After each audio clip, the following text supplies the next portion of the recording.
এই শুনবিলে পারে আয়সায় আমার মাতাল মাতাল লাগে, তার রূপ দেখে মন পিঞ্জরে সুখের পক্ষী ডাকে।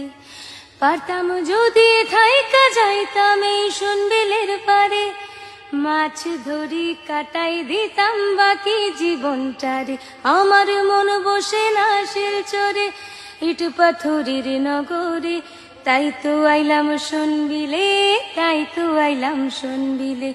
মন বসে না শিলচরে ইট পাথরের নগরে, তাই তো আইলাম শুনবিলে, তাই তো আইলাম শুনবিলে।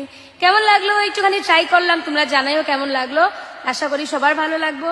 থ্যাংক ইউ সো মাচ গানে আমার এত এত এত এত এত সাপোর্ট করার জন্য। এই শুনবিলে পারে আয়সায় আমার মাতাল মাতাল লাগে, তার রূপ দেখে মন পিঞ্জরে সুখের পক্ষী ডাকে। পারতাম যদি